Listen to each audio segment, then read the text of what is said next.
always really difficult for me to talk about my mental illness. And that's because I'm still trying to understand what that means in my life and how that presents itself. And I think that's been one of the biggest struggles in terms of coming to grips with what it means to live with a mental illness, what it means to live with a chronic mental illness, is just understanding how your life will work in and around that condition. And so it's been a 41-year journey trying to understand a little bit more about what kind of makes me tick the way I do, and trying to get a better reference point for what is kind of, to put it no other way, normal. What's kind of an experience that a lot of people share compared to what's more of an individual experience that I might be going through. And a lot of this is context driven. You know, my mental illness kind of presents itself in a way that the more stressors I have in my life, the more ill I become. I don't think that's that much different than a lot of other people, but trying to find in my social interactions, in my work, and in my personal relationships, trying to find and understand what is that reference point. What can we consider normal, okay, kind of typical, and what is atypical, we could say, for lack of a better word, neuroatypical, or however you want to put it. And that's been, I think, the biggest struggle for me in the past, I won't say 41 years. I've been alive for 41 years, but I really only became kind of aware of what I was struggling with in the last, say, 5 years. And I remember even the first person, one of the first people that I came out to as having a mental illness, and they were a colleague and a mentor of mine, and I just remember experiencing a depressive episode that lasted several days. And he and I met at a hotel, and I was traveling at the time, and we were just in a hotel lobby. And I remember kind of feeling this kind of need to express myself in that way, to be able to say, kind of admit to myself and to them that I'm struggling with this issue. And it was the right move to make. Let's just put it that way, because I guess I chose the right person, and it was the right time in my life to kind of admit to myself how much I struggle with my mental health. And the person that I came out to was incredibly supportive and just wonderful. It was a great, medium kind of point, or great kind of balance point of not fixating on the issue. And so he didn't really kind of try to pick it apart or anything like that, while not ignoring the issue also. So it was really validating for me to hear just, yeah, I see you, I hear you. I can't imagine what that must be like, but I kind of validate and acknowledge your experience. From that day, it got, I guess you could say, slowly better and easier. I started therapy, and then I've been finding the right balance of medication and the right balance of kind of tools to help me cope with my mental illnesses. But it's something I've been kind of looking back on in my life and in my childhood, and trying to understand a little bit better, not only how it manifested itself, because that is what it is. You know, we're just kind of all where we are and trying to find ways of moving forward together. But so I'm not trying to pick it apart in that sense and trying to understand, this caused this caused that. That's for me not as relevant.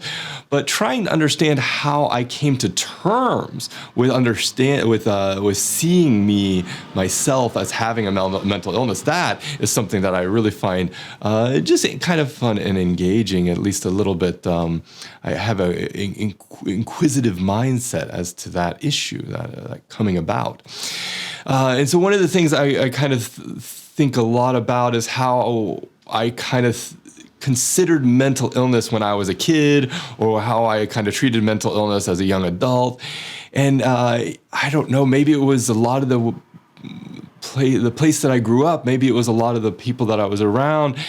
We treated mental illness as kind of a joke. It was like, oh, you're OCD just because because you have some preference for one thing over another. People use the term crazy a lot, or insane, and they don't always mean clinically, psychotic, but they just mean that the person's acting, strange or different than they would normally act. And so, it was this issue of having treated mental illness my whole life as kind of in a very cavalier way, just kind of like, oh, it's a joke, it's silly. I mean, you always know that there are people who have serious mental health problems. And I mean, this from like just the media, TV, movies, and things like that, books. I mean, there's so many books about mental illness.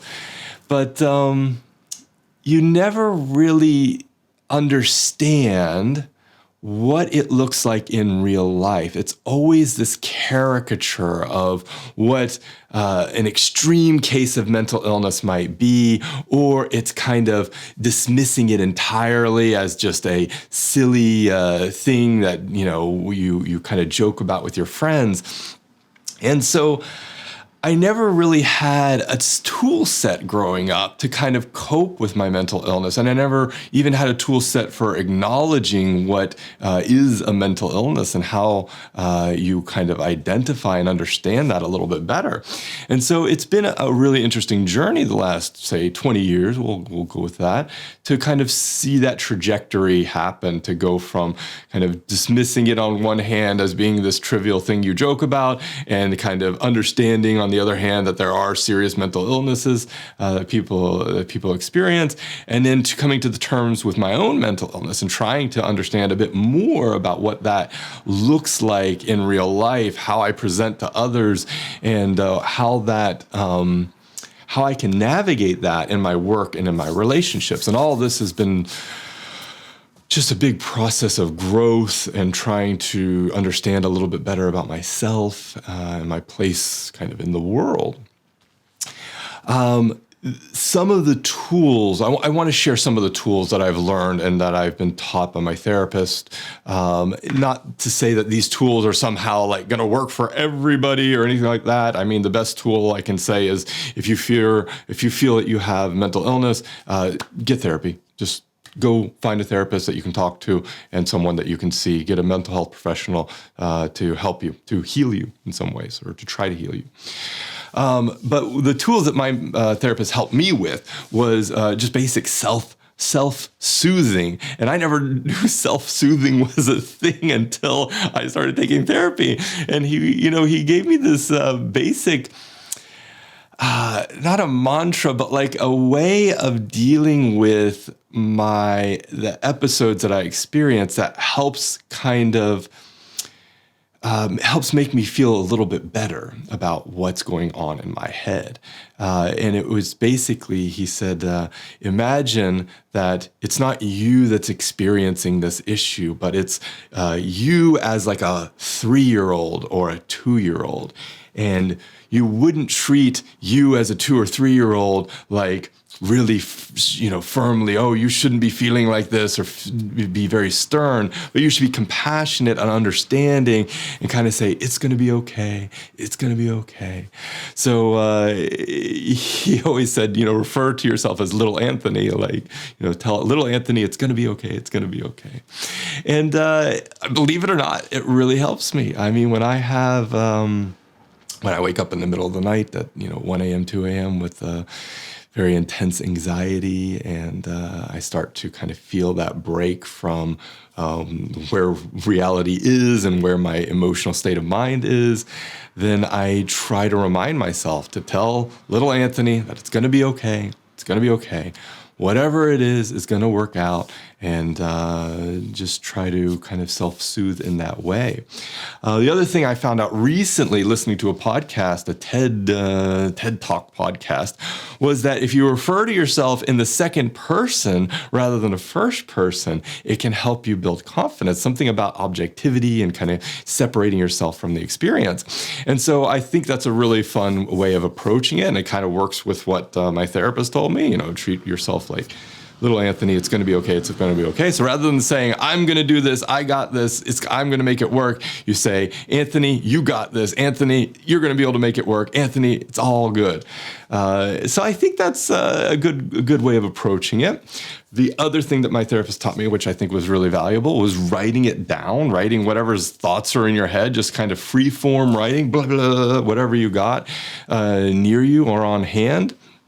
And that's really good too, because it helps get it out of my head. It's really helped me kind of take those thoughts that are just kind of scrambling my brain and my emotional state and putting me on this psychotic trajectory and putting those thoughts into some manifest form. And it doesn't even have to be, for me at least, it doesn't even have to be actual pen to paper.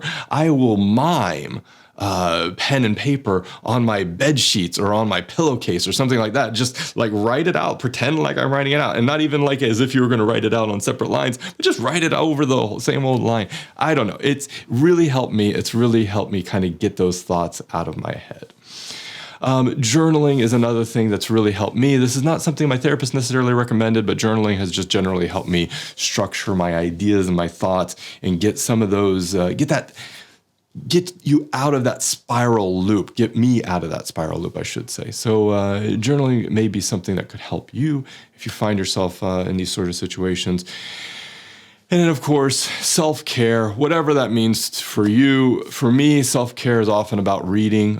Sometimes it's about exercising whenever I can get that kind of motivation going.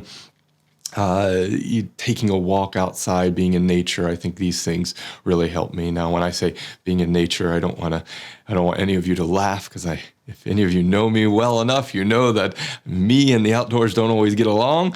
But I do like being around trees and shrubbery and things. And so in a controlled kind of park-like manner, I think that's perfect for me. So I do enjoy kind of taking some time to myself and being out in a park or next to some kind of manicured area. Anyways, takeaway here is this. It doesn't necessarily get better. My mental health has not necessarily gotten better per se. It's gotten a little incrementally better over time, but I've adopted better tools for coping with my mental health conditions. And so that's what's been really helpful for me to kind of get me out of these spirals, help break from these episodes so that I can have a little bit fuller life and a life that's a little bit more satisfying for me. And then the call to action is for everyone, whether you have a mental health condition or not. What are the tools that you use? What are the tools in your tool belt that you use to cope with stress? What are the tools that you use to cope with anxiety or depression or anything like that you might experience? These tools, having a conscious awareness of them and understanding so you can kind of go through them, I can do this, this, this, and this, can be really, really helpful when you're in the thick of it and when it's hard to get your head out of whatever space it's in and kind of thinking a little bit more constructively about how you can break from those cycles and go into something a little bit more constructive and a little bit more hopefully satisfying for your life.